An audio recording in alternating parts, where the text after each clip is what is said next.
오늘 아침 뉴스 연구소. 오늘 아침 뉴스의 맥을 짚어드리는 시간 뉴스 연구소 두 분 연구위원 소개합니다. CBS 조태임 기자, 뉴스톱 김준일 대표 나와 있습니다. 안녕하세요. 안녕하세요. 첫 번째 뉴스 어디로 갈까요? 네, 작심 이준석. 이준석 대표 메시지가 더 거칠어졌어요. 네, 국민의힘 이준석 대표가 그 당의 비대위 전환 속도전을 이제 작심하고 반박에 나선 건데요. 네. 일단 어제 오전 상황 한번 짚어볼게요. 그 국민의힘 전국위 의장인 서병수 의원이 그 상임 전국위원회를 5일, 내일이죠. 네. 내일 열고 전국위원회를 9일에 연다고 밝혔습니다. 그러니까 이 모든 건 비대위로의 전환을 위한 절차를 거치기 위한 건데요. 우선 상임 전국위 정수가 100명 정도 되는데 여기서 현재 상황이 비상 상황인지를 이제 판단하게 됩니다. 그 비상 상황이라는 판단이 이뤄지면 이제 비대위로 전환할 수 있다는 거고요. 그리고 9일 전국위원회에서는 당대표 직무대행, 현재 권성동 원내대표인데요.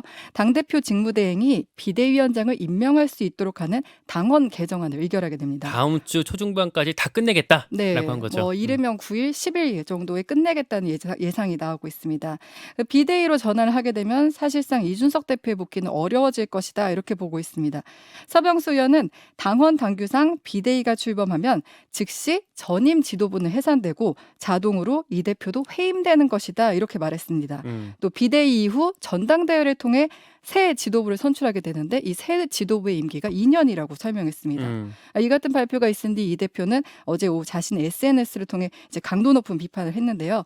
지지율 떨어지니 내놓은 해법은 이준석의 복귀를 막는다는 판단이다. 당헌 당규도 바꾸고 비상 아니라고 하더니 비상을 선포한다. 사퇴한 최고위원이 살아나서 표결을 한다 이렇게 썼습니다. 배현진 의원 등을 겨냥했다고 볼 수 있죠. 이 대표는 또 용피셜하게 우리 당은 비상 상태가 아니다라고 썼습니다. 용피셜. 예, 이 네. 용피셜도 처음에는 오피셜로 썼다가 용피셜로 고쳤어요. 이 용피셜을 두고 용산과 오피셜을 합친 발이라는 이런 추정이 나오고요. 이 때문에 이 대표가 이제 대통령실과 윤석열 대통령을 겨냥했다 이런 해석이 나오고 있습니다. 용산, 그러니까 윤석열 대통령 말하는 건데 그동안 사실 이준석 대표가 여러 거친 뭐 윤핵관 혹은 저자들 뭐 이런 식으로 표현을 했습니다만 윤석열 대통령 본인을 겨냥한 어떤 메시지가 좀 거기에 대해서는 조심스러워했단 말이죠. 그러니까 용피셜 이게 이제 그거죠. 뭐 내부 총질하는 그 당 대표가 없으니 당이 뭐 잘 된다고 했나요? 그러니까 텔레그램 메시지에. 텔레그램 메시지에 윤석열 대통령의 메시지로 보면은 이게 당이 잘 되고 있는데 이게 무슨 비상 상황이냐 뭐 이거를 빗댄 것 같아요. 그래서 주목할 거는 윤석열 대통령이 어쨌든 간접적으로 등장을 했다라는 예. 거잖아요.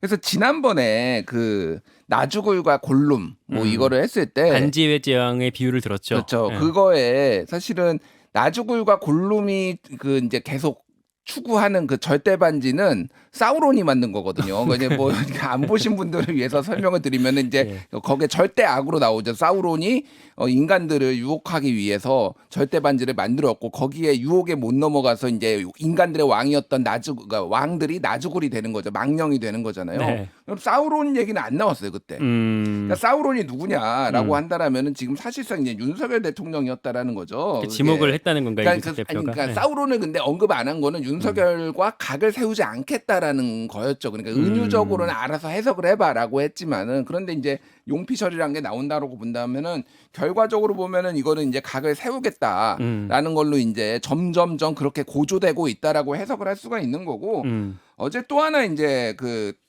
하나를 더 올렸어요 페이스북에다가 예. 초선 의원 32명이 이제 비상 상황이라고 비대위 전환을 촉구를 했잖아요. 지난주 금요일에. 근데 그게 이제 박수영 의원이 대표로 얘기를 했고 32명이 누군지가 지금 익명으로 지금 나온 상황이에요. 예. 근데 그 사진도 이제 같이 있는데 그 32명이 정말 맞느냐 되는 건 맞느냐 32명이 안 돼 보이거든요. 실제 이제 그 사진에서 이런 뭐 앉아 있는 모습도 이런 것들을 보면은 그러니까 이거를 근데 익명까지 동원하고 이름은 공개 안 되는 이런 수준 낮은 행동이다라고 하면서 앞으로 모든 내용은 기록으로 남겨 공개하겠습니다. 곧 필요할 듯해서라고. 곧 필요할 듯해서. 예. 뭐 이거는 한마디로 얘기하면 기록이 필요한 거는 여기에서는 뭐 비망록을 쓸 건 아니잖아요. 예. 그러면 이제 법적 대응에 나서겠다. 효력정지 가처분 소송에 예. 나설 수도 있다. 그건 뉘앙스를 풍겼다라고 본다라면은 이 갈등이 이를테면 내일 당장 그러니까 상임 전국위원회 열리고 화요일에 지금 전국위원회 열리고 수요일날 비대위원장 뽑는 뭐 이런 수순이거든요. 예. 근데 이게 지금 그런 조기에 이렇게 정리가 될 것이냐. 지금 당권 투쟁 무간지옥에 빠지게 되는 거 아니냐. 뭐 이런 이제 우려들이 나오고 있는 거죠.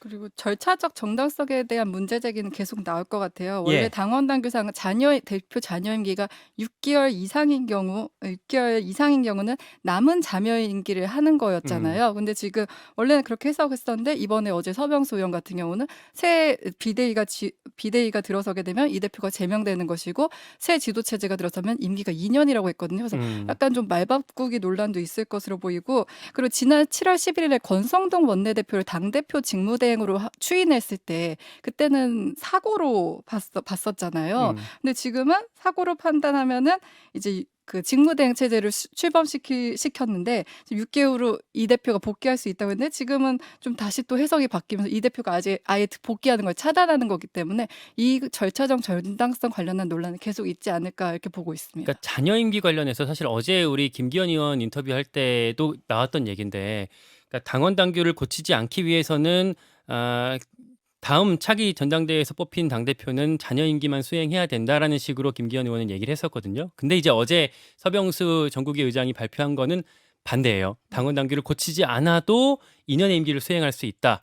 근데 이제 이렇게 되면 차기 당대표는 공천권을 가진, 다음 총선에 공천권을 가진 당대표가 될 수 있어서 차기 전당대회도 더 치열해질 수밖에 없는 상황으로 흘러가는 것 같습니다. 그렇죠. 근데 뭐 지금 그 서병수 전국위 의장이 얘기한 게 그럼 다 맞는 거냐. 그거에 대해서는 또 이견들이 뭐 조탱 기자가 얘기를 했지만은 이견들이 지금 나오고 있는 거죠. 하태경 의원도 반발을 하고 있고. 다만 소수입니다. 소수인데 이제 가장 뭐 이 정치라는 거는 어째 정당에서의 정치는 결국은 합의에 의해서 하는 건데 합의가 안 되니까 이런 문제가 되는 거거든요. 특히 이제 권성동 원내대표가 어찌됐든 이 사태의 어떤 뭐 주범이라고 할 수가 있는 거죠. 그 문자가 공개되면서 비대위 전환됐는데 계속 지금 당 지도부로 남아가지고 비대위까지 지금 같이 갈 것 같이 이렇게 하면은 이게 수긍이 안 되는 거죠. 그러니까 이제 어떻게 보면 구원 등판을 이준석 대표 조기 강판되고 구원 등판했는데 폭투 계속 던져가지고 지금 실점을 조기에 한 7실점 한 뭐 이런 상황인데 이 선발 투수를 계속 가져가겠다? 그러니까 뭐 조수진 전 최고위원이 그래가지고 윤핵관도 물러나야 된다.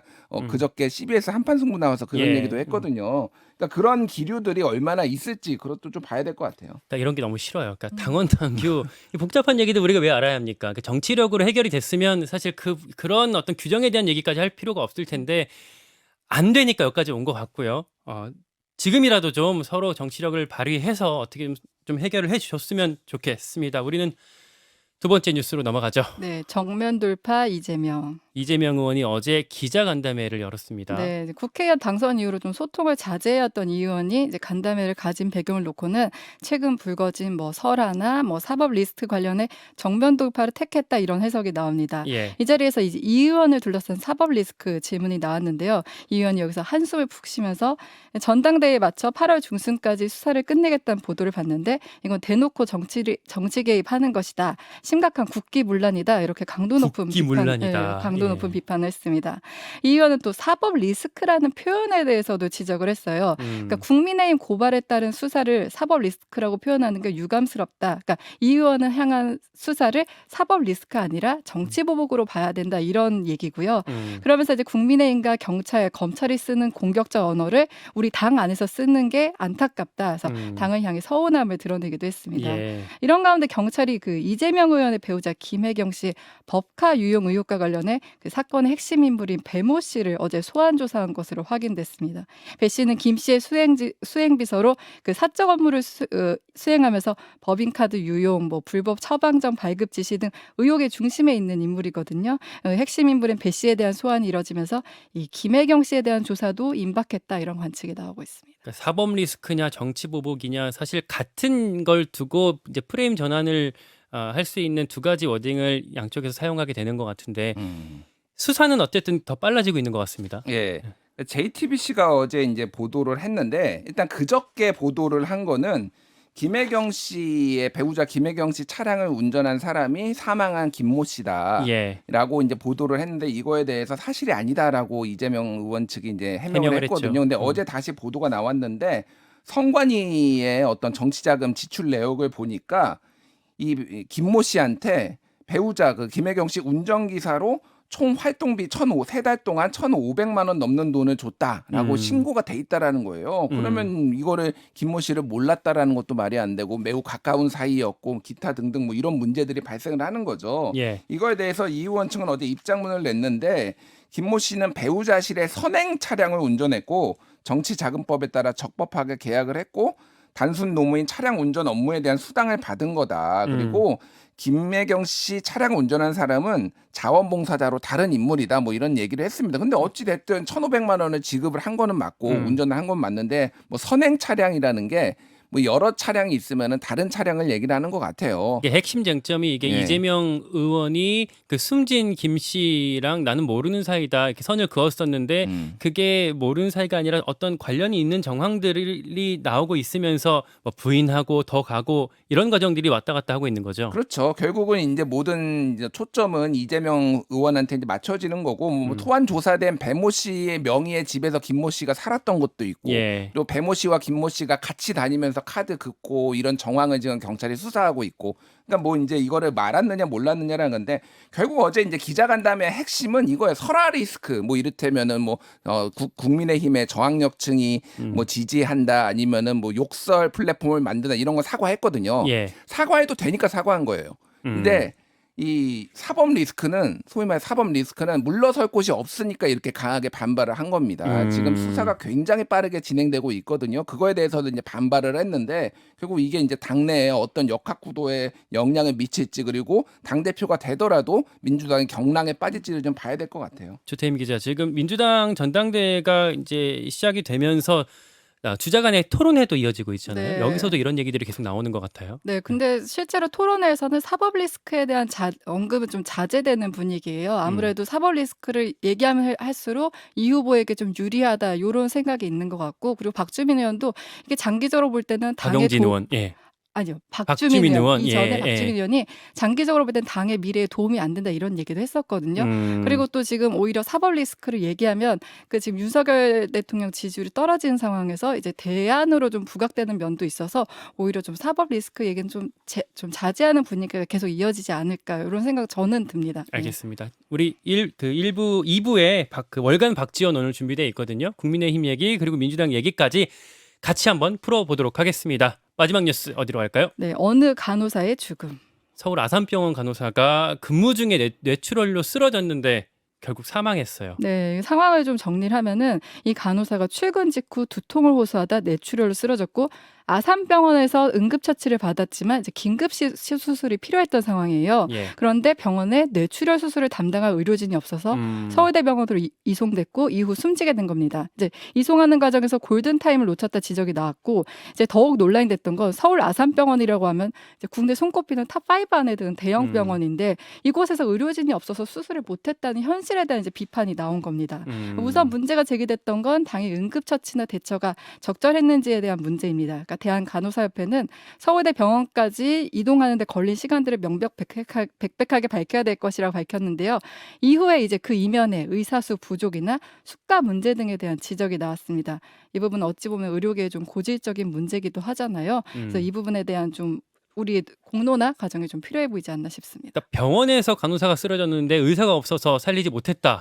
이게 사실 이해가 안 가는 문제거든요. 그래서 뭐 전국 보건의료산업노동조합 보건노조 같은 경우에는 의사 수가 부족해서 지금 이런 거니까 의사 수 늘려야 된다. 물론 진상조사는 해봐야 되겠지만 이런 얘기를 하고 있고 대한병원의사협회 한마디로 의사들은 의사 수가 부족한 게 아니라 지금 인기 있는 의료 수가나 이런 수술에 대한 리스크 때문에 이런 어려운 것들은 다 기피를 해서 이거를 집도할 의사가 없는 거니까 이런 것들을 보상을 현실화한다든지 뭐 이런 부분을 해야 된다라고 했는데 둘 다 틀린 얘기는 아니에요. 그렇죠. 예. 둘 다 틀린 얘기는 아닌데 이제 똑같은 사안을 두고 이제 전혀 다르게 보고 있는 거죠. 원인을. 그래서 이 부분은 뭐 어쨌든 좀 장기적으로 보건복지부나 이런 데서 좀 검토할 필요가 의사 수를 늘리는 것도 그리고 수가를 조금 더 현실화하고 보상을 해주는 것도 같이 검토할 필요가 있어 보입니다. 여러 걸문 문제들이 동시에 터지면서 이런 뭐 사고가 발생하지 않았나 싶고 재발 방지 대책이 마련이 돼야 될 것 같습니다. 여기까지 듣겠습니다. 조태임 기자, 김준일 대표였습니다. 감사합니다. 감사합니다.